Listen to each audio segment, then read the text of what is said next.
আপনারা দেখছেন ২১শে টেলিভিশন। এক সপ্তাহে শনাক্ত বেড়েছে ৪৮%, কমছে বুস্টারের বয়সসীমা, মাস্ক না পরলে জরিমানা বললেন স্বাস্থ্যমন্ত্রী। কোনো ক্ষেত্রেই সুপার পার্কের যেই যাবে তাকে মাস্ক পরে যেতে হবে, বাসে উঠলে মাস্ক করতে হবে, ট্রেনে উঠলে মাস্ক করতে হবে, আমাদের মসজিদে গেলে মাস্ক করতে হবে, অর্থাৎ সব জায়গায় মাস্ক করতেই হবে, না পড়লে তার কাছে তাকে জরিমানা পর্যন্ত করা হবে। ঘুরে দাঁড়াচ্ছে অর্থনীতি, প্রবাসী ও রপ্তানি আয়ের রেকর্ড, বৈদেশিক কর্মসংস্থান বেড়েছে ৩ গুণ। নির্বাচনের বাইরে চোরাগুলি খোঁজা সংবিধান সম্মত নয় বলছে আওয়ামী লীগ, সব দলকে সংলাপে বসার আহ্বান। বিএনপি চেয়ারপারসনের উপদেষ্টা পদ থেকে তৈমুরের অব্যাহতি, নারায়ণগঞ্জ সিটি নির্বাচনে নতুন মেরুকরণ।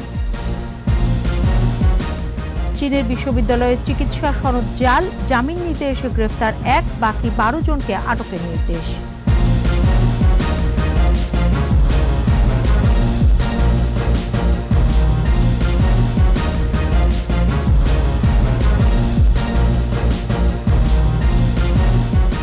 শুনছিলেন ফার্স্ট সিকিউরিটি ইসলামী ব্যাংক লিমিটেড সংবাদ শিরোনাম। আমন্ত্রণ রাত ১১টার ২১শে সংবাদে, সাথে আছি সোনিয়া স্নিগ্ধা। দর্শক, ২১শে টেলিভিশনের সংবাদ একই সাথে সরাসরি দেখতে পাবেন আমাদের ফেসবুক পেজ www.facebook.com/2124 অনলাইনে। এছাড়াও সংবাদে আরও থাকছে, নিউজিল্যান্ডের বিপক্ষে বাংলাদেশের লিড, সেঞ্চুরির আক্ষেপ মমিনুল লিটনের।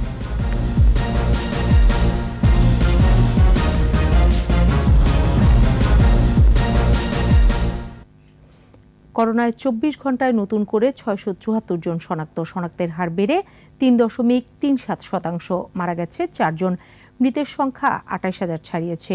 সপ্তাহ ব্যবধানে দেশে শনাক্ত ও মৃত্যু হার বেড়েছে। যারা স্বাস্থ্যগত ঝুঁকিতে আছে তারা বুস্টার ডোজ নিতে পারবেন, বয়স কোনো বাধা হবে না, জানিয়েছেন স্বাস্থ্য অধিদপ্তরের মহাপরিচালক। বিস্তারিত জানাচ্ছেন স্মৃতি মণ্ডল। বিশ্বজুড়ে ওমিক্রন ভেরিয়েন্ট সংক্রমণ বাড়াচ্ছে, বাংলাদেশও এর ব্যতিক্রম নয়। স্বাস্থ্য অধিদপ্তরের তথ্য বলছে ২০ ডিসেম্বর থেকে ২৬ ডিসেম্বর ১,২৬,৯৫১ জনের নমুনা পরীক্ষায় শনাক্ত ২,১৭০, মারা গেছে ১২ জন। বিপরীতে ২৭ ডিসেম্বর থেকে ২ জানুয়ারি ১,৩২,৮০৭টি নমুনা পরীক্ষায় শনাক্ত রোগী বেড়ে ৩,২১৩ এবং মৃত্যু ১৭। মৃত ১৭ জনের মধ্যে ৭০.৬% ভ্যাকসিন নেননি।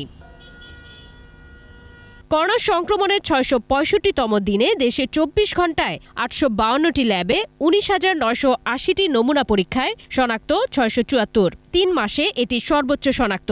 মারা গেছে ৪ জন ও সুস্থ হয়েছে ২১৪ জন। পরীক্ষা বিপরীতে দৈনিক সংক্রমণ হার বেড়ে ৩.৩৭%, মৃত্যু হার ১.৭৭%। এদিকে দেশে নিয়মিত করোনা টিকার পাশাপাশি বুস্টার ডোজ দেওয়া হচ্ছে রাজধানীর বিভিন্ন কেন্দ্রে। অগ্রাধিকার পাচ্ছেন ষাটোর্ধ্ব ও ফ্রন্টলাইনাররা। তবে করোনা ভাইরাস আক্রান্ত হলে যাদের মৃত্যু ঝুঁকি বেশি বা যারা শারীরিকভাবে অসুস্থ তাদেরও বুস্টার ডোজ দেওয়ার কথা ভাবছে সরকার। যেই কমোডিটিগুলো বেশি রিস্কি, হাই রিস্কি, ক্যান্সারের patient, immunosuppressive patient, anti cancer drug খাচ্ছে এরকম পেশেন্ট, যারা রেডিয়েশন পেয়েছে, কেমোথেরাপি পেয়েছে, এই সমস্ত রোগীগুলোকে আমরা বা এই সমস্ত মানুষগুলোকে আমরা প্রাধান্য দিতে চাচ্ছি। বয়স কোনো বাধা হবে না বলছেন স্বাস্থ্য অধিদপ্তরের মহাপরিচালক। ৬০-৫৫ এই ইয়েতে এবং কোমরবিডিটি। স্মৃতি মণ্ডল, ২১শে টেলিভিশন, ঢাকা। এদিকে স্বাস্থ্যমন্ত্রী করোনা সংক্রমণ বাড়ায় উদ্বেগ জানিয়ে বলেছেন, স্বাস্থ্যবিধি মানাতে ভ্রাম্যমাণ আদালত পরিচালনা করা হবে, তবে এখনই লকডাউনের কথা ভাবা হচ্ছে না। আর শিক্ষামন্ত্রী জানিয়েছেন, করোনা পরিস্থিতি বিবেচনা করে মার্চের পর শিক্ষা প্রতিষ্ঠান বন্ধের বিষয়ে সিদ্ধান্ত। রাসেল খানের রিপোর্ট। কয়েকদিনে বাড়ছে করোনা সংক্রমণের হার। করোনার নতুন ভেরিয়েন্ট ওমিক্রন ভাবিয়ে তুলেছে সবাইকে। করোনার সার্বিক পরিস্থিতির নিয়ন্ত্রণ নিয়ে সচিবালয়ে পরামর্শ কমিটির সভা হয়। পরে স্বাস্থ্যমন্ত্রী জানান, করোনা নিয়ন্ত্রণে বেশ কয়েকটি সুপারিশ তুলে ধরা হয়েছে। আশঙ্কার বিষয় হলো যে করোনা বেড়ে যাচ্ছে।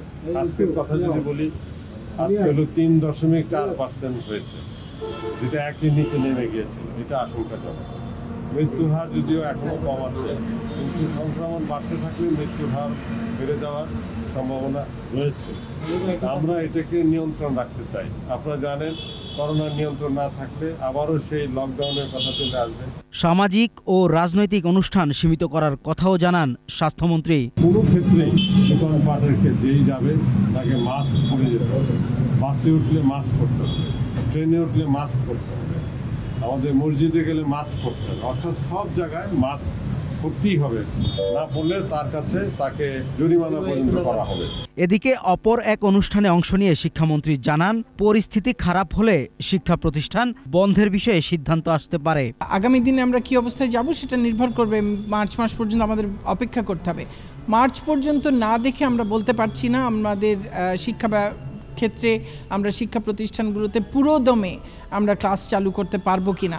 2 বছরের শিক্ষা কার্যক্রমে যে প্রভাব পড়েছে তা কাটিয়ে উঠতে আরো সময় লাগবে বলেও জানায় শিক্ষামন্ত্রী। আমাদের এখন অত্যন্ত সতর্ক হতে হবে, সবার স্বাস্থ্যবিধি খুব জরুরিভাবে মেনে চলতে হবে। রাসেল খান, 21 টেলিভিশন, ঢাকা। দুর্দান্ত প্রতাপে ঘুরে দাঁড়াচ্ছে অর্থনীতি। একযোগে শক্তি দেখাচ্ছে অর্থনীতির প্রায় সব খাত। রাজস্ব, বাণিজ্য, প্রবাসী আয়ে দারুণ স্বস্তিতে দেশ। বিনিয়োগ ও বৈদেশিক কর্মসংস্থানেও ব্যাপক অগ্রগতি। তৌহিদুর রহমানের রিপোর্ট। পূর্ণ শক্তি নিয়ে ঘুরে দাঁড়াচ্ছে অর্থনীতি। রপ্তানি, রেমিটেন্স, রাজস্ব আহরণে ফিরেছে গতি। বৈদেশিক কর্মসংস্থানেও অসাধারণ অগ্রগতি। করোনাকে মোকাবেলা করেই ফের ঊর্ধ্বমুখী যাত্রায় দেশের অর্থনীতি। ইপিবি বলছে, অর্থবছরের প্রথম 6 মাসে 2470 কোটি মার্কিন ডলারের পণ্য রপ্তানি করেছে বাংলাদেশ। আয় বেড়েছে 28.41%। আর বিদায়ী বছরের শেষ মাসের প্রবৃদ্ধি ছিল আরও ইতিবাচক। একক মাস হিসেবে রেকর্ড 490 কোটি ডলারের রপ্তানি বাণিজ্যে প্রবৃদ্ধি হয়েছে 48%-এরও বেশি। অর্থনীতি চাঙ্গা হচ্ছে এবং পুনরুদ্ধারের পথে হাঁটছে, এবং সেটার প্রতিফলন হিসেবেই বলা যেতে পারে আমরা দুটি গুরুত্বপূর্ণ সূচকের ক্ষেত্রে আমরা ইতিবাচক একটা চিত্র দেখতে পাচ্ছি। পোশাক শিল্পের মধ্যে আমরা উচ্চ ভ্যালু অ্যাডেড, উচ্চ মূল্য সংযোজনকারী পোশাক শিল্প যেগুলো রয়েছে সেগুলোর উপরে আমাদের কাজ করবার দরকার, নতুন মার্কেট খোঁজার দরকার রয়েছে। এদিকে বিদায়ী 2021 সালে রেকর্ড 2207 কোটি ডলার রেমিটেন্স পাঠিয়েছেন প্রবাসীরা। গত জুন থেকে টানা 6 মাস কিছুটা নিম্নমুখী থাকলেও আবারও ঊর্ধ্বমুখী প্রবণতায় ফিরেছে রেমিটেন্স প্রবাহ। রিজার্ভের একটা ভালো স্বস্তিদায়ক পরিস্থিতি অনেকদিন থেকেই রয়েছে এবং সেটা বাড়ছে, সেটা আমাদের জন্য একটা ভালো দিক। আবার অন্যদিকে যত বৈদেশিক মুদ্রা আসা নিশ্চিত হয় তত আসলে টাকার বিনিময় মূল্যের উপরে অযাচিতভাবে দুর্বলতা যেটা টাকার, সেটা কমানো যায়। গেল বছরে বৈদেশিক কর্মসংস্থানে অগ্রগতি ছিল অভাবনীয়। আগের বছরের চেয়ে বিদেশে কর্মসংস্থান বেড়েছে প্রায় 3 গুণ। 2020 সালে কাজ নিয়ে বিদেশে যান 2,17,669 জন। গেল বছর তা বেড়ে উন্নীত হয় 6,17,209 জনে। খুলেছে মালয়েশিয়ার শ্রম বাজার। বাংলাদেশ অর্থনীতির জন্য ব্যাপকমুখী ইতিবাচক প্রভাব থাকে। উন্নয়ন অগ্রযাত্রার চালিকা শক্তি রাজস্ব আহরণেও গতি ফিরেছে। চলতি অর্থবছরের প্রথম 5 মাসে রাজস্ব আদায় বেড়েছে 15%-এর উপরে। এই সময়ে শুধু এনবিআর আদায় করে 1,573 কোটি টাকা। দেশি বিদেশি বিনিয়োগেও বইছে সুবাতাস। অর্থবছরের প্রথম প্রান্তিকে 20,464 কোটি টাকার বিনিয়োগ প্রস্তাব পেয়েছে বিনিয়োগ উন্নয়ন কর্তৃপক্ষ, যা আগের বছরের একই সময়ের চেয়ে 46% বেশি। তৌহিদুর রহমান, 21 টেলিভিশন, ঢাকা। নির্বাচনের বাইরে অন্য কোনো চোরাগুলি খোঁজা গণতন্ত্রের সংবিধান সম্মত নয় বলে মন্তব্য করেছেন আওয়ামী লীগ সাধারণ সম্পাদক ওবায়দুল কাদের। তার অভিযোগ, বিএনপি এমন অপতৎপরতার মধ্য দিয়ে গণতান্ত্রিক মূল্যবোধের বিপরীতে অবস্থান করছে। নির্বাচন কমিশন গঠনে রাষ্ট্রপতির সঙ্গে সংলাপে সব রাজনৈতিক দল অংশগ্রহণ করবে এমন আশাও করছে আওয়ামী লীগ। রিয়াদ সুমনের সহায়তায় বাকিটা জানাচ্ছেন আকবর হোসেন সুমন। সরকারি বাসভবন থেকে নিয়মিত ব্রিফিংয়ে যুক্ত হয়ে আসন্ন নির্বাচন ও বিএনপির অবস্থান নিয়ে কথা বলেন আওয়ামী লীগ সাধারণ সম্পাদক ওবায়দুল কাদের। জনগণ কি চায় কি চায় না, ক্ষমতায় আসতে বিএনপি নির্বাচনের বিকল্প খুঁজছে বলে অভিযোগ করেন তিনি। নির্বাচনের বাইরে গিয়ে অন্য কোনো চোরাগুলি খোঁজা গণতন্ত্রের সংবিধান সম্মত নয়। তাই বিএনপিকে বলবো, কথা বলার ফেনায়িত তরঙ্গ না তুলে নির্বাচনমুখী হন, নির্বাচনে আসুন, জনগণের রায় নিন, জনগণের কাছে যান। জনগণ আপনাদের চাইলে আপনারাই ক্ষমতায় আসবেন। এদিকে সাবেক সাধারণ সম্পাদক সৈয়দ আশরাফুল ইসলামের তৃতীয় মৃত্যুবার্ষিকীতে বনানী কবরস্থানে দলের পক্ষ থেকে শ্রদ্ধা নিবেদন করা হয়। পরে রাষ্ট্রপতির কাছে ক্ষমা চাওয়া ছাড়া খালেদা জিয়ার মুক্তির কোনো আইনি পথ নেই বলেও মন্তব্য করেন আওয়ামী লীগ যুগ্ম সাধারণ সম্পাদক। বেগম খালেদা জিয়ার যদি বিদেশি চিকিৎসা নেওয়ার মাত্র একটাই পথ আসে আইনি প্রক্রিয়ায়, সেটা হচ্ছে মহামান্য রাষ্ট্রপতির কাছে ক্ষমা প্রার্থনা করে ওনার দণ্ড মওকুফ হলে উনি শুধু বিদেশে যেতে পারবেন। এ সময় বিএনপি নেতাদের নেতিবাচক মানসিকতার কারণে জনগণ দলটিকে বয়কট করেছে বলে মন্তব্য করেন তিনি। সার্চ কমিটির মাধ্যমে একটা ভালো নির্বাচন কমিশন গঠন করার জন্য এই সংলাপের আহ্বান করেছেন। এতে যদি কেউ অংশ না নেয় সেটা আমরা মনে করি তাদের দায়িত্বশীলতার পরিচয় তারা দিবে। আমার বিশ্বাস যে সকলে অংশ নেবেন। আকবর হোসেন সুমন, 21 টেলিভিশন, ঢাকা। নির্বাচন কমিশন পুনর্গঠনে রাষ্ট্রপতির চলমান সংলাপে সংবিধানের 218 অনুচ্ছেদ অনুযায়ী আইন তৈরির প্রস্তাব দিয়েছে খেলাফত আন্দোলন। বঙ্গভবনের সংলাপে দলটি রাজনৈতিক দলগুলোর সকল কমিটিতে বাধ্যতামূলক 33 ভাগ নারী সদস্য রাখার বিধান শিথিল করে ঐচ্ছিক করার অনুরোধ করেছে। বাস্তবিক স্বাধীন নিরপেক্ষ নির্বাচন কমিশন গঠনের উপর জোর দিয়েছে খেলাফত আন্দোলন। এদিকে গণতন্ত্র পার্টিও আইন করার কথা বলেছে, তবে পর্যাপ্ত সময় না পেলে আপাতত সার্চ কমিটির মাধ্যমে কমিশন গঠনে কোনো আপত্তি নেই বলে মত দিয়েছে।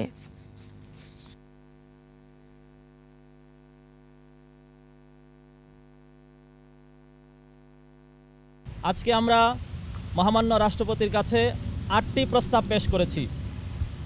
1 নম্বরে আমরা বলেছি সকল দলের ঐক্যমতের ভিত্তিতে নির্বাচন কমিশন গঠনের ব্যাপারে একটি স্থায়ী আইন প্রণয়ন করা। আমরা বলেছি যে প্রধানমন্ত্রী, বিরোধী দল নেত্রী, স্পিকার, প্রধান বিচারপতি এবং অ্যাটর্নি জেনারেলকে নিয়ে একটা কাউন্সিল গঠন করার কথা। নারায়ণগঞ্জ সিটি নির্বাচনে প্রতিদ্বন্দ্বিতা করায় বিএনপি চেয়ারপারসনের উপদেষ্টার পদ থেকেও সরিয়ে দেওয়া হলো মেয়র প্রার্থী তৈমুর আলম খন্দকারকে। প্রতিক্রিয়া তিনি জানিয়েছেন দল থেকে সরিয়ে দেওয়ায় তিনি খুশি হয়েছেন। এদিকে গণসংযোগ ও প্রচারণার দিন দিন জমজমাট হচ্ছে নির্বাচনী রাজনীতি। নারায়ণগঞ্জ প্রতিনিধি রবিউল ইসলামের ক্যামেরায় জেলা প্রতিনিধি বিমল রায়ের রিপোর্ট। দলের সিদ্ধান্ত না মেনে নির্বাচনী মাঠে অ্যাডভোকেট তৈমুর আলম খন্দকার। শেষ পর্যন্ত বিএনপি চেয়ারপারসনের উপদেষ্টার পদ থেকে তাকে অব্যাহতি দেয় বিএনপি। সংবাদ সম্মেলন করে তৈমুর বলেন নির্বাচন থেকে তিনি সরে দাঁড়াবেন না। ভারপ্রাপ্ত সম্মানিত চেয়ারম্যান জনাব তারেক রহমান একটা সময়োচিত সিদ্ধান্ত নিয়েছেন। তিনি আমাকে জনগণের জন্য মুক্ত করে দিয়েছেন। এখন আমি এই রিস্কাওয়ালাদের তৈমুর রিস্কাওয়ালাদের কাছে ফিরে যাব, ঠেলা গাড়িওয়ালাদের তৈমুর ঠেলা গাড়িওয়ালাদের কাছে ফিরে যাব। তো আমি মনে করি আমার দল আমার একটা উপকার করছে। আমি 2011-তে দলের স্বার্থে দলের কথা নিজেকে আত্মহুতি দিছি। এইবার 2022-এ এসে জনগণের জন্য নিজেকে উৎসর্গ করলাম। এর আগে সকাল থেকে বন্দরের 23 নম্বর ও 24 নম্বর ওয়ার্ডের নবীগঞ্জ চিতাশাল এলাকায় গণসংযোগ করেন তৈমুর আলম খন্দকার। 7 প্রার্থীকে মোকাবেলা করে বিজয়ী হবেন বলেও আত্মবিশ্বাসী তৈমুর। নির্বাচন কমিশনের কাজে এটা প্রমাণ করতে হবে যে নির্বাচনটা তারা সুষ্ঠু করতেছে। প্রত্যেক 7 জন তো ক্যান্ডিডেট, 7 জন প্রতিদ্বন্দ্বীকেই আমার মোকাবিলা করে নির্বাচন করতে হবে। সিদ্ধিরগঞ্জের 7 নম্বর ওয়ার্ডের কদমতলীপুর, ভান্ডারীপুল ও 6 নম্বর ওয়ার্ডের SO এলাকায় গণসংযোগ করেন আওয়ামী লীগ প্রার্থী ডাক্তার সেলিনা হায়াত আইভি। তিনি সবুজ শ্যামল নগর গড়ে তোলার পাশাপাশি ভোটারদের বিশুদ্ধ পানি সরবরাহের আশ্বাস দেন। সবুজায়নের পাশাপাশি আমাদের এইবারের স্লোগান কিন্তু সবুজ শ্যামল নারায়ণগঞ্জ। এই সবুজ শ্যামল নারায়ণগঞ্জের পাশাপাশি মানুষকে আমার বিশুদ্ধ পানির ব্যবস্থা করে দিতে হবে। বাকি অন্যান্য কাজগুলিকে আমাকে সঠিকভাবে করতে হবে। 16 জানুয়ারি নারায়ণগঞ্জের 27টি ওয়ার্ডে 5,27,357 জন ভোটারের হাতেই ঝুলছে মেয়র ও কাউন্সিলর প্রার্থীদের ভাগ্য। রত্না জামান, 21 টেলিভিশন। চীনের তাইশান মেডিকেল বিশ্ববিদ্যালয়ের নামে সনদ জালিয়াতির মামলায় আগাম জামিন নিতে এসে গ্রেফতার হয়েছেন এক ভুয়া ডাক্তার। একই সঙ্গে অন্য 12 আসামিকে দ্রুত গ্রেফতারের নির্দেশ দিয়েছে হাইকোর্ট। বিচারপতি মোহাম্মদ নজরুল ইসলাম তালুকদার ও বিচারপতি AKM জহিরুল হকের হাইকোর্ট বেঞ্চ আদেশ দেন। বিস্তারিত জানাচ্ছেন শাকের আরজু। চীনের তাইশান মেডিকেল বিশ্ববিদ্যালয়ের MBBS সনদ দেখিয়ে বিভিন্ন তারিখে বাংলাদেশে ইন্টার্নি অনুশীলন পরীক্ষায় অংশ নিয়েছেন 12 জন বাংলাদেশি। তবে রেকর্ডপত্রে দেখা যায় তাদের MBBS সার্টিফিকেটগুলো ভুয়া। প্রতারণা, জালিয়াতি ও মিথ্যা তথ্য দিয়ে MBBS ডাক্তার পরিচয় দেন ওই 12 জন বাংলাদেশি। ট্যুরিস্ট ভিসায় চীনে গেলেও তাইশান মেডিকেল বিশ্ববিদ্যালয়ে পড়েননি তারা। জালিয়াতির অভিযোগে 2020 সালের 2 ডিসেম্বর তাদের বিরুদ্ধে মামলা করে দুদক। মামলায় বাংলাদেশ মেডিকেল অ্যান্ড ডেন্টাল কাউন্সিলের রেজিস্ট্রার মোহাম্মদ জাহিদুল হক বসুনিয়া এবং প্রশাসনিক কর্মকর্তা মোহাম্মদ বুরহানুদ্দিন ছাড়াও চিকিৎসক নিবন্ধন পাওয়া ওই 12 জনকে আসামি করা হয়। এক আসামি হাইকোর্টে আগাম জামিন আবেদন করলে সোমবার জামিন না দিয়ে গ্রেফতারের নির্দেশ দেন হাইকোর্ট। আদেশের পর তাকে গ্রেফতার করে নিয়ে যায় আইন শৃঙ্খলা বাহিনী। একজন আসামি মাহমুদ আল হাসান আজকে জামিনের জন্য এসেছিল, আগাম জামিনের জন্য। তাকে সরাসরি কারাগারে প্রেরণ করা হয়েছে, কারণ কোর্ট বলতেছে যারা ভুয়া জাল সার্টিফিকেট দিয়ে চিকিৎসা করে সেখানে তো দেশের মানুষ এমনি মারা যাবে। বাকি আসামিদেরও গ্রেফতারের নির্দেশ দিয়েছেন হাইকোর্ট। দ্রুত গ্রেফতার করার জন্য পুলিশের আইজিবি, র্যাবের এবং দুদককে নির্দেশ দিয়েছে তাদেরকে দ্রুত গ্রেফতার করার জন্য। এই ধরনের জালিয়াতিতে চীনও ক্ষুব্ধ। দায়ীদের বিরুদ্ধে শাস্তিমূলক ব্যবস্থা নেওয়ার দাবি জানিয়েছে দেশটি। তাইশান মেডিকেল বিশ্ববিদ্যালয়ের কাছে দুদক যখন তাদের সার্টিফিকেটের বিষয় জানতে চেয়েছে, তারা এটা তীব্র নিন্দা প্রেরণ করেছে। শাকেরা আরজু, একুশে টেলিভিশন, ঢাকা। নিচ্ছি সংবাদ বিরতি। যখন ফিরছি তখন অন্যান্য খবরের সঙ্গে আরও থাকবে। জাপানি 2 শিশু 23 জানুয়ারি পর্যন্ত মায়ের কাছে থাকবে, দেখা করতে পারবেন বাবা। আবর্জনায় ভরপুর মেয়র হানিফ ফ্লাইওভারের নিচের সড়ক, আছে খানাখন্দ, চলাচলে চরম ভোগান্তি। আবারও আমন্ত্রণ রাত 11টার 21 সংবাদে। সংসদের শীতকালীন অধিবেশনে গণমাধ্যম কর্মী আইন উত্থাপন করা হবে বলে জানিয়েছেন তথ্য ও সম্প্রচার মন্ত্রী ডক্টর হাসান মাহমুদ। দুপুরে সচিবালয়ে তথ্য মন্ত্রণালয়ের সম্মেলন কক্ষে সাংবাদিকদের পেশার মানদণ্ড বিষয়ে প্রেস কাউন্সিলের সঙ্গে বৈঠকে সাংবাদিকদের প্রশ্নের জবাবে তথ্য ও সম্প্রচার মন্ত্রী বলেন, গণমাধ্যমের সঙ্গে যুক্ত সবার জন্যই এই আইন গণমাধ্যম কর্মীদের সুরক্ষা দিতে পারবে বলেও আশা প্রকাশ করেন মন্ত্রী। পদ্মা সেতু প্রসঙ্গে মন্ত্রী বলেন, এই সেতু নির্মাণে যারা অর্থায়ন বন্ধ করেছিল পদ্মা সেতু দেখে তারা লজ্জিত হবেন।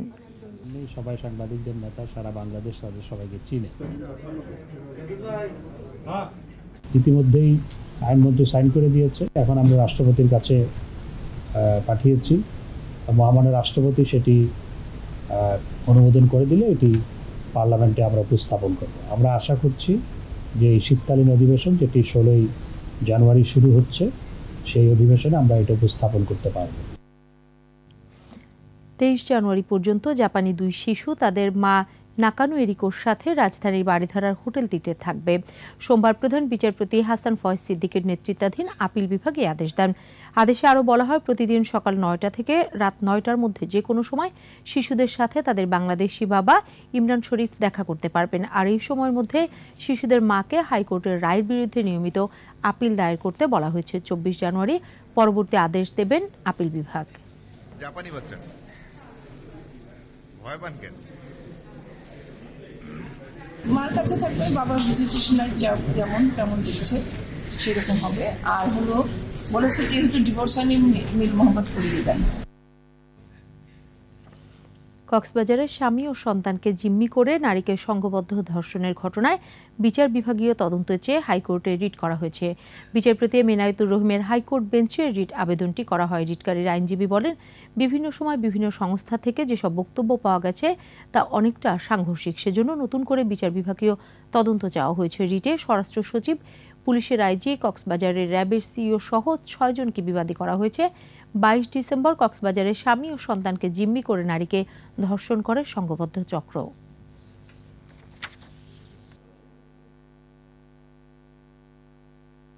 হাজার হাজার টুরিস্ট এখানে যাওয়া আসা করে আমাদের দেশের এবং আমাদের এই শিল্পের যাতে ভাবমূর্তি নষ্ট না হয়, সেই কারণে এটার একটা সঠিক তদন্তের জন্য আমরা জুডিশিয়াল একটা বিচার বিভাগীয় তদন্ত চেয়েছি। এইটার সাথে এই ঘটনার সাথে যারা জড়িত তাদের দ্রুত তাদের বিচার হয় এবং যাদের অবহেলার কারণে এই ঘটনাটি ঘটেছে তাদের বিরুদ্ধে যাতে অ্যাকশন নেওয়া হয়। শিল্পকলা একাডেমির মহাপরিচালক লিয়াকত আলী লাকির বিরুদ্ধে অবৈধ সম্পদ অর্জন ও পাচারের অভিযোগে অনুসন্ধান শুরু করেছে দুদক। উপপরিচালক মোহাম্মদ ইব্রাহিমকে প্রধান করে 2 সদস্যের টিম গঠন করে সংস্থাটি। লাকির বিরুদ্ধে দুদকের অভিযোগে বলা হয়, ঘুষ গ্রহণ, ক্ষমতার অপব্যবহার, বিভিন্ন অনিয়ম ও দুর্নীতি সহ ভুয়া বিল ভাউচারের মাধ্যমে কোটি কোটি টাকা আত্মসাৎ সহ বিপুল পরিমাণ অর্থ বিদেশে পাচার করেছেন তিনি।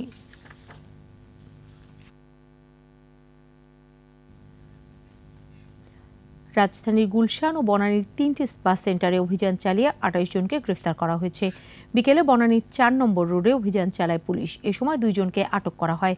এছাড়া বনানীর আওয়াল সেন্টারে অভিযান চালিয়ে 11 জনকে আটক করে। গুলশানের 12 নম্বর রোডে একটি স্পা পার্লারে অভিযান চালিয়ে 15 জনকে আটক করা হয়। পুলিশের দাবি, এসব স্পা সেন্টারে অনৈতিক কর্মকাণ্ড চলত।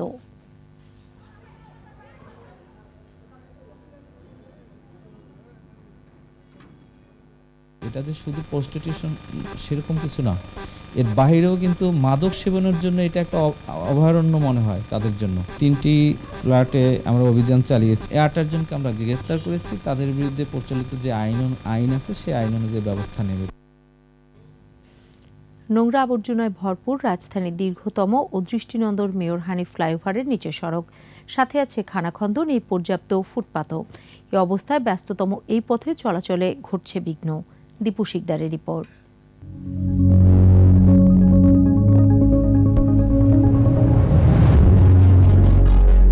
2013 সালের 11 অক্টোবর সাধারণ চলাচলের জন্য খুলে দেওয়া হয় 11.7 কিলোমিটার দীর্ঘ মেয়র হানিফ ফ্লাইওভার।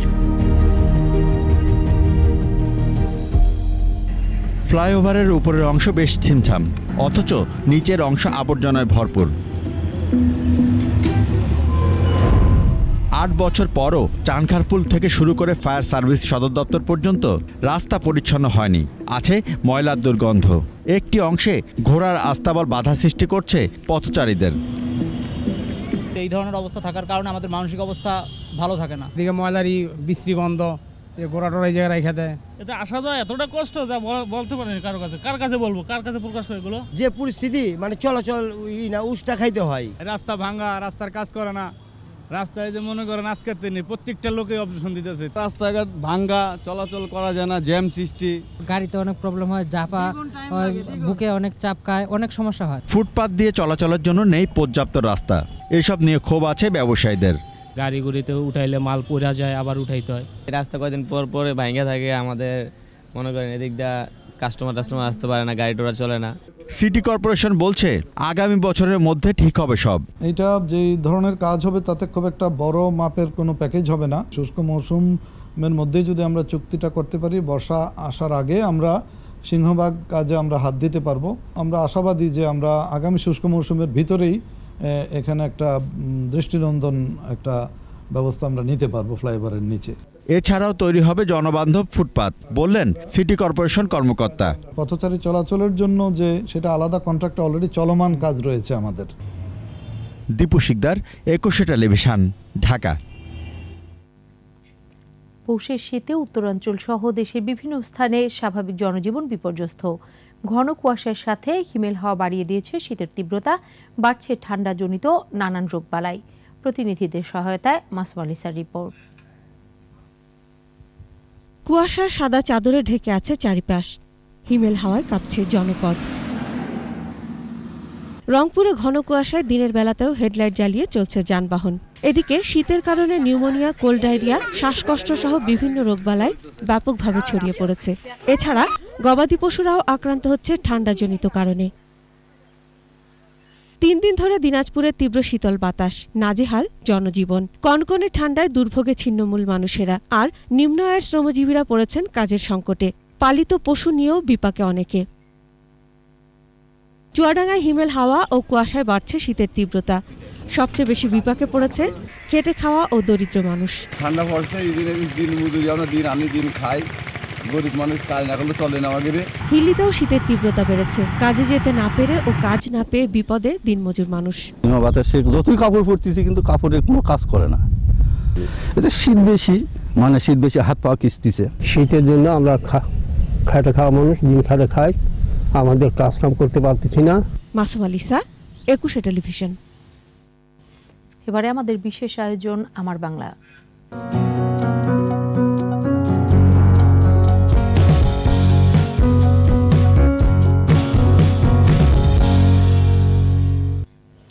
আবহমান বাংলায় যাত্রাপালার প্রচলন প্রাচীনকাল থেকে, তবে ধীরে ধীরে হারিয়ে যাচ্ছে লোকজ সংস্কৃতির অনন্য এই আয়োজন। দীর্ঘদিন পর গোপালগঞ্জের জেলা প্রশাসনের উদ্যোগে হলো ঐতিহ্যবাহী যাত্রাপালা। মুশফিকা নাজনীনের রিপোর্ট।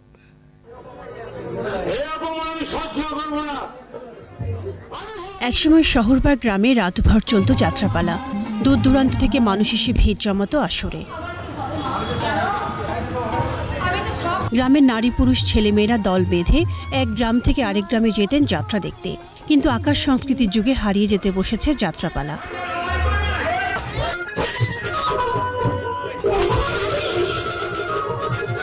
গোপালগঞ্জে অরণ্য অপেরা শিল্পীরা তাদের অভিনয়ের মাধ্যমে ফুটিয়ে তোলেন মুক্তিযুদ্ধের কাহিনী নির্ভর পালা। যাত্রাটা বাংলাদেশের আদি সংস্কৃতি এবং সমাজের দর্পণ। অনেক বিরতির পরে আজকে যাত্রা দেখে অনেক ভালো লাগলো। দীর্ঘদিন পর আবার যাত্রা হয় খুশি শিল্পীরা, আবার কর্মময় হয়ে উঠবে তাদের জীবন, এমনটাই আশা তাদের।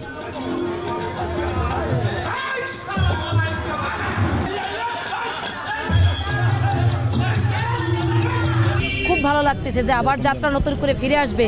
যদি যাত্রা আসে আমরা বেঁচে থাকবো। আমাদের হারিয়ে যেতে দেবেন না, আমাদেরকে বাঁচতে দিন।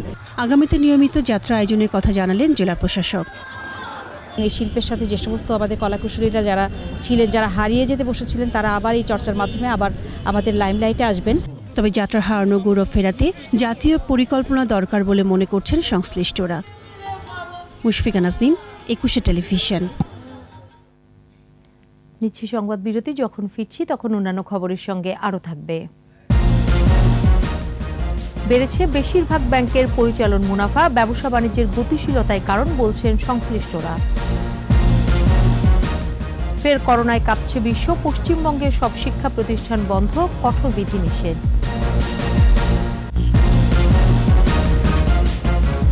আমন্ত্রণ আবারও রাত 11টার 21 সংবাদে।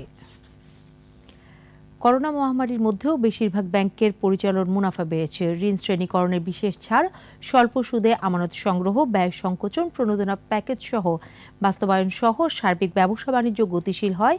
বিদায়ী বছরে বেড়েছে এই মুনাফা। তৌহিদুর রহমানের রিপোর্ট।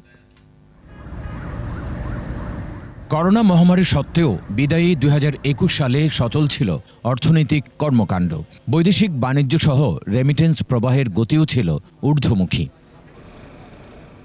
এছাড়া ঋণ শ্রেণীকরণে অনেকটাই শিথিল ছিল কেন্দ্রীয় ব্যাংক। বাণিজ্যিক ব্যাংকগুলো হেঁটেছে ব্যয় সংকোচনের পথে। আর এসব কারণে বেশিরভাগ ব্যাংকের পরিচালন মুনাফায় বড় উল্লম্ফন ঘটেছে। কোভিডের সবচেয়ে বেশি প্রকোপ কিন্তু 2020-এ ছিল। 2021-এ কিছুটা হলো এটা স্তীমিত হয়েছে এবং কিছুটা হলো আমাদের অর্থনৈতিক কর্মকাণ্ড কিন্তু আগের থেকে অনেক ভালো হয়েছে, অনেক বৃদ্ধি পেয়েছে এবং তারই ফলশ্রুতিতে কিন্তু ব্যাংকগুলো আজকে মুনাফার দিক থেকে ভালো করছে। গত বছরে আমাদের টার্গেট এরকমই নিয়েছিলাম যে আমরাই আমাদের রেকর্ড ব্রেক করব। তো ইনশাল্লাহ শত প্রতিকূলতার মধ্যেও আমাদের নন ফান্ডিং বিজনেসটা বৃদ্ধি পাওয়াতে এবছরে আমরা গত বছরের যে প্রফিট অর্জন করেছি সেটাকে অতিক্রম করেছি। ব্যাংকগুলো থেকে পাওয়া প্রাথমিক তথ্য বলছে গেল বছর সর্বোচ্চ মুনাফা করেছে ইসলামী ব্যাংক। রাষ্ট্রায়ত্ত সোনালী ব্যাংক মুনাফায় দ্বিতীয়। এছাড়া বেশিরভাগ বাণিজ্যিক ব্যাংকের মুনাফা বেড়েছে। 7টি ব্যাংকের পরিচালন মুনাফা ছাড়িয়েছে 1000 কোটি টাকা। সার্বিক অর্থনীতি ঘুরে দাঁড়ানো সহ ব্যাংকগুলোর সামগ্রিক কর্মকৌশলের কারণে মুনাফা বেড়েছে বলছেন ব্যাংকাররা। এছাড়া সরকারি বেসরকারি বিনিয়োগ বৃদ্ধি ও আর্থিক প্রণোদনা প্যাকেজ বাস্তবায়নও ব্যাংকের মুনাফা বাড়িয়েছে। অনেকগুলো প্রজেক্ট সরকারি যেগুলো আছে কর্মকাণ্ড সেগুলোতে আমরা সহায়তা করেছি। প্রণোদনা প্যাকেজের মধ্যে যেগুলো সোনালী ব্যাংকের অংশে ছিল সেগুলো কিন্তু আমরা যথাসময়ে বাস্তবায়ন করেছি। তো বাস্তবায়ন করার ফলে ডেফিনেটলি এটি একটি নতুন সংযোজন হয়েছে। ক্ষুদ্র বিনিয়োগকারীদের ক্ষেত্রে আমরা যখন বিনিয়োগ করছি তখন আমরা দেখছি যে তারা কিন্তু আগের থেকে অনেক যত্নবান হয়েছেন, অনেক চিন্তা ভাবনা করে বিনিয়োগ নিচ্ছেন এবং তাদের বিনিয়োগের টাকাটা সময় মতো ফিরে পেতে থাকলে আমাদের মুনাফার পরিমাণ কিন্তু সবারই বৃদ্ধি পাবে। আয় থেকে বাদ দিয়ে যে মুনাফা সেটি ব্যাংকের পরিচালন মুনাফা, তবে এটি প্রকৃত মুনাফা নয়। খেলাপি ঋণ ও অন্যান্য কারণে সঞ্চিতি সংরক্ষণ এবং কর পরিশোধের পরে জানা যাবে ব্যাংকের প্রকৃত মুনাফার চিত্র। তৌহিদুর রহমান, 21 টেলিভিশন, ঢাকা। রাজধানীর কারওয়ান বাজার মোড়ে সার্ক ফোয়ারার এলাকায় ঢাকা ওয়াসার পানির পাইপে ফাটল ধরেছে। এতে ফোয়ারার পানি গড়িয়ে পান্থপথের সড়কের একাংশে জলাবদ্ধতা দেখা দিয়েছে। সৃষ্টি হয়েছে যানজট, ভোগান্তিতে পড়েছে নগরবাসী। সোমবার ভোরে সার্ক ফোয়ারার এরিয়া দেয়ালে ফাটল দেখা দেয়। তখন থেকে এই ফাটল অংশ দিয়ে পানি গড়িয়ে পড়তে থাকে, কিন্তু সেখানে তীব্র জলাবদ্ধতা তৈরি হলেও সমাধানের ব্যবস্থা করতে পারেনি ওয়াসা। সরজমিনে দেখা যায় সার্ক ফোয়ারার পশ্চিম পাশের একটি অংশের দেয়াল ফেটে পানি গড়াচ্ছে। এতে ওই অংশের রাস্তার বিটুমিনও উঠে গেছে।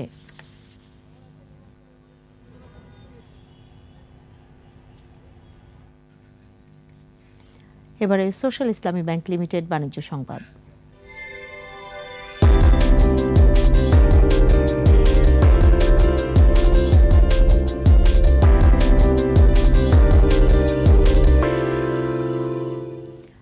রাজধানী বনানীতে চালু হলো ফার্স্ট সিকিউরিটি ইসলামী ব্যাংকের 201তম এটিএম বুথ। ব্যবস্থাপনা পরিচালক সৈয়দ ওয়াসিক মোহাম্মদ আলী এটিএম বুথের উদ্বোধন করেন। এ সময় অতিরিক্ত ব্যবস্থাপনা পরিচালক আব্দুল আজিজ ও মোহাম্মদ মোস্তফা খায়ের, উপব্যবস্থাপনা পরিচালক মোহাম্মদ জহুরুল হক ও মোহাম্মদ মাসুদুর রহমান শাহ সহ ঊর্ধ্বতন কর্মকর্তারাও উপস্থিত ছিলেন।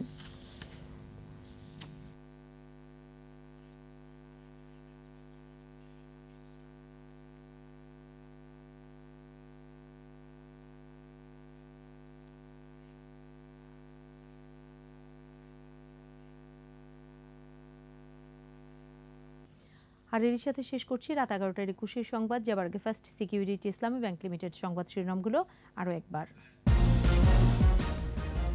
এক সপ্তাহে শনাক্ত বেড়েছে 48%, কমছে বুস্টারের বয়সসীমা। মাস্ক না পরলে জরিমানা, বললেন স্বাস্থ্যমন্ত্রী। ঘুরে দাঁড়াচ্ছে অর্থনীতি, প্রবাসী ও রপ্তানি আয়ের রেকর্ড। বৈদেশিক কর্মসংস্থান বেড়েছে 3 গুণ। নির্বাচনের বাইরে চোরাগলি খোঁজা সংবিধান সম্মত নয়, বলছে আওয়ামী লীগ। সব দলকে সংলাপে বসার আহ্বান। বিএনপি চেয়ারপারসনের উপদেষ্টা পদ থেকে তৈমুরকে অব্যাহতি। নারায়ণগঞ্জ সিটি নির্বাচনে নতুন মেরুকরণ। চীনের বিশ্ববিদ্যালয়ে চিকিৎসা সনদ জাল, জামিন নিতে এসে গ্রেফতার এক, বাকি 12 জনকে আটকের নির্দেশ।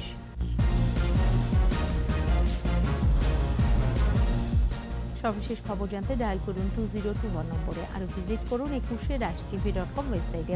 এছাড়া ফেসবুকে লগ অন করতে পারেন facebook.com/2124 অনলাইনে। পরের সংবাদ রাত 1টায় দেখার আমন্ত্রণ রইল। স্বাস্থ্যবিধি মেনে চলুন, সুস্থ থাকুন।